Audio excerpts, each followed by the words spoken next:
美国媒体近日报道，俄罗斯在对乌克兰军事行动中使用了游荡弹药。美国为何特地提及游荡弹药是什么？在战场上能发挥怎样的作用？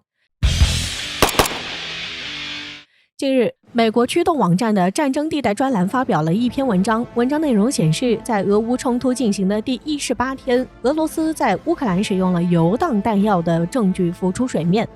俄乌冲突已经进行了20余天，俄乌双方在乌克兰地区的争端依然没有平息。据了解，目前俄罗斯共计摧毁了乌克兰多达3900处军事设施，并且目前在乌克兰地区的地面行动依然没有停止。俄罗斯媒体也在近日发文报道，称在过去的24小时内，俄罗斯已经向前推进了11公里。很显然，在长时间的缓慢推进后，俄罗斯方面展开了更为猛烈的进攻，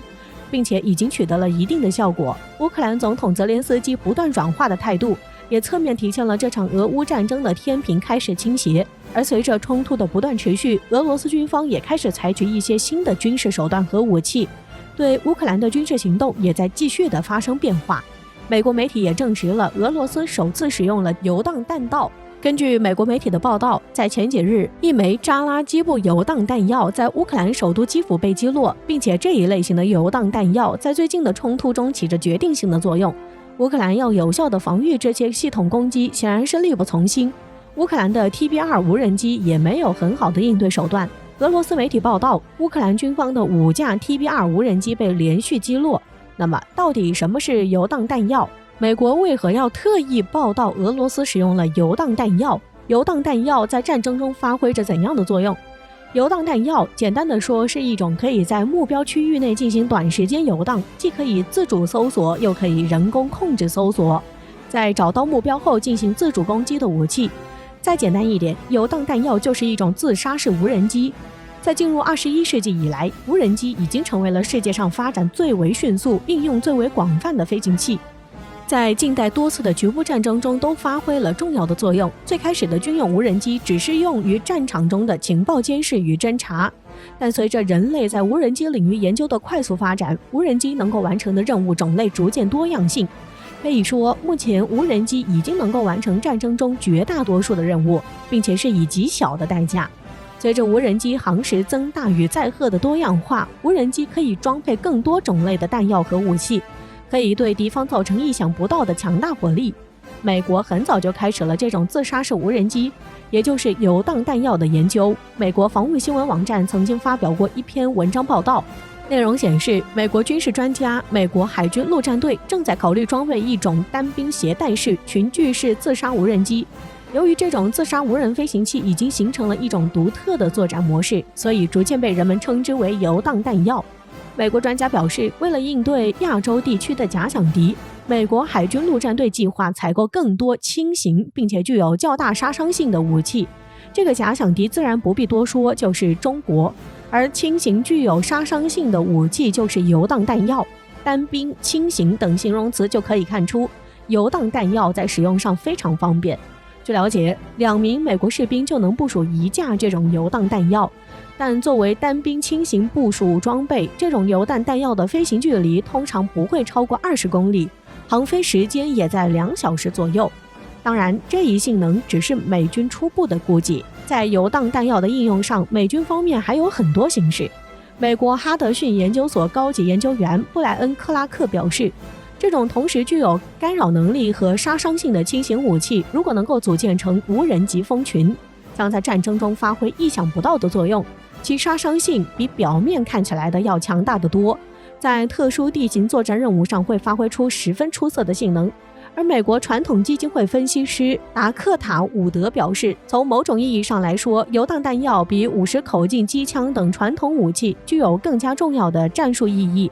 在未来战争中，游荡弹药的应用会让战争在推进过程中更加高效，并且可以以最低代价、最高限度地发现并消除任务目标。这或许会改变未来战争的模式，成为主宰战场的有力武器。实际上，在21世纪以来的局部战争中，游荡弹药就有应用，并且已经发挥出了不错的表现。2021年，亚美尼亚与埃塞俄比亚在纳卡地区爆发军事冲突，双方持续进行了1个礼拜的火力冲突，战争导致了5000余人死亡，算是最近的一次中等规模局部战争。这次局部战争中最引人注目的就是无人机在战场上的应用。虽然阿塞拜疆是靠着土耳其才支撑起运用无人机的战术，但根据资料显示，这场局部战争中至少出现了8款以上的无人机类型，总共有超过200多架无人机实际参与了作战任务。这在局部战争中已经算是不可忽略的大规模无人机作战了。并且值得注意的是，在全部的无人机实际应用中，有近乎一半的无人机都是以游荡弹药的形式对敌方发起攻击。例如，阿塞拜疆使用的轨道 1K 游荡弹药、空中先锋游荡弹药以及哈洛普游荡弹药，其中哈洛普游荡弹药效果最为突出。据了解，这是一种反辐射游荡弹药，发射重量仅135公斤，属于轻型无人机的范畴，但其能够承载近23公斤的弹头，并且通讯距离达到了200公里，游弋时间达到了9个小时。所以别看其体型小，却足以让一辆装甲车彻底报废。据了解，哈洛普在双亚战争中摧毁过 S-300 防空导弹，这足以证明小武器也有大作为。并且值得一提的是，这种轻型无人机游荡弹药的成本非常低廉，又具有更泛用、更远程、更智能的武器性能。在这种自杀式无人机的研究方面，以色列也一直走在世界前列。以色列拉斐尔公司和以色列国防部联合研制的萤火虫光电战术游荡弹药在国际上也十分出名，其重量只有3000克，能够为单兵在城市战中提供隐蔽精确的攻击能力。几分钟的时间就可以快速部署一个携带450克高爆弹药的共轴旋翼无人机，还具有昼夜作战能力，能够抵抗最大37公里每小时的风速，最大巡航速度可以达到60公里每小时，并且在执行任务期间，可以通过快速拆卸并更换电池来增加巡航能力。我们在前面多次提到了特殊地形，城市战中游荡弹药能够发挥出更为出色的效果。这也是为什么俄罗斯军方在此次的俄乌冲突中会使用游荡弹药的原因。目前俄乌冲突在乌克兰城市地区，俄罗斯媒体也报道了，目前双方在进行更大规模的巷战。在这种地形环境下，游荡弹药能够发挥更有效的作用。巷战的实际作战区域面积不大，狭窄的地形也可以让游荡弹药的杀伤性进一步提升。